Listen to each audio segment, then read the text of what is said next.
হিজড়া transgender শব্দটা কিন্তু একই না। তার শরীর মন ক্ষণে ক্ষণে পরিবর্তন হচ্ছে। তখন হচ্ছে আপনাকে যেতে হবে প্রথমে একজন সাইকিয়াট্রিকের কাছে। একটা মানুষ যখন বয়ঃসন্ধি কালে এসে দেখছে তার শরীরে শারীরিক মানসিক পরিবর্তন এবং সেই পরিবর্তনের মধ্যে সে নিজেকে হয়তো মেয়ে আইডেন্টিফাই করছে, আর কেউ হয়তো পুরুষ আইডেন্টিফাই করছে। এখন মেয়ে আইডেন্টিফাই যখন করছে সেই সময় তাকে আসলে এখন অ্যাডোলেসেন্ট শেষ না, আবার এখানে একটা ঝামেলা আছে, সেটা হচ্ছে আপনি মেডিকেল ট্রিটমেন্টের জন্য অবশ্যই অ্যাডোলেসেন্ট বয়সটাকে শেষ করে তারপরে যেতে হয় কিন্তু, কারণ অ্যাডোলেসেন্ট বয়সটা তো 11 থেকে 19 বছর পর্যন্ত। এই 19 বছর পর্যন্ত কিন্তু আপনি কোনো মেডিকেল ট্রিটমেন্টে কাউকে নিতে পারবেন না, কারণ হচ্ছে এই বয়সটা তো এখনও ফিক্সড হয়নি, তার শরীর মন ক্ষণে ক্ষণে পরিবর্তন হচ্ছে। তো এইটা যখন শেষ হবে আফটার 18 or 19 ইয়ার্স, তখন হচ্ছে আপনাকে যেতে হবে প্রথমে একজন সাইকিয়াট্রিকের কাছে।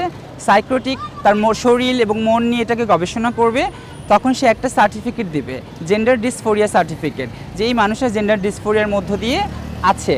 এই সার্টিফিকেট নিয়ে তাকে যেতে হয় হরমোন ট্রিটমেন্টে। হরমোন বিশেষজ্ঞ তাকে হরমোন ট্রিটমেন্টটা দিবে বেসড অন দ্য সার্টিফিকেট। তারপরে যেতে হয় আরেকটা স্টেপে, যেটা হচ্ছে সার্জারির জন্য। তো সার্জারি ট্রিটমেন্ট, এই তিনটা স্টেপ আসলে ফলো করতে হয় এই পুরো প্রসেসটা শেষ করতে। কিন্তু আমাদের আপনি যারা ট্রান্স ম্যান এবং ওমেন আছেন, তারা কিন্তু ইনফরমেশনগুলো ঠিকমতো জানেনই না আসলে, হ্যাঁ, যে কিভাবে যেতে হবে, কিভাবে কি করতে হবে, এবং সেখানে পারিবারিক যেহেতু সহযোগিতা নাই, তাদের জন্য বড় চ্যালেঞ্জ হয়ে দাঁড়ায় যে সে নিজে কিভাবে অ্যাফোর্ড করবে। আসলে তার তো অ্যাফোর্ড করার মতো অ্যাবিলিটি নাই আসলে। সে তো ওই বয়স শেষ করে ভালো কোনো চাকরিও করছে না যে তার চাকরির টাকা দিয়ে সে নিজে তৈরি করবে, এটাও কিন্তু সম্ভব হচ্ছে না। হ্যাঁ, তো এটা বড় একটা চ্যালেঞ্জ এখন পর্যন্ত। কিন্তু হিজড়া ট্রান্সজেন্ডার শব্দটা কিন্তু একই না।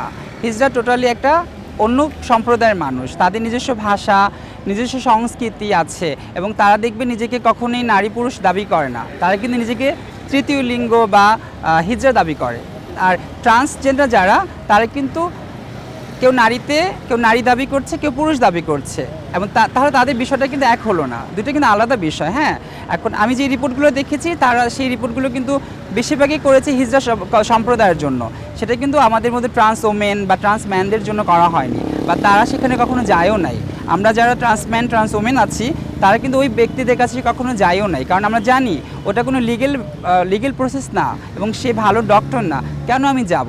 এবং ট্রান্স ওমেন এবং ম্যান যারা দাবি করছে, তারা মোস্ট অফ দ্য পিপল একটু এডুকেটেড পারসন, এবং তারা নলেজেবল আসলে। তো তারা নিজের জীবন সম্পর্কে, তাদের লাইফ সম্পর্কে, ক্যারিয়ার সম্পর্কে অনেক সচেতন, অন্য যে নারী আছে তাদের মতোই। একটা পুরুষকে ভালোবাসি, পুরুষকে পছন্দ, তাকে বিয়ে করব, সংসার করব, এইটাই কাজ করে, বা সম্ভব হলে বাচ্চার মা হব, এই সমস্ত ফিলিংসগুলোই কাজ করে আসলে, ব্যতিক্রম কিছুই কাজ করে না।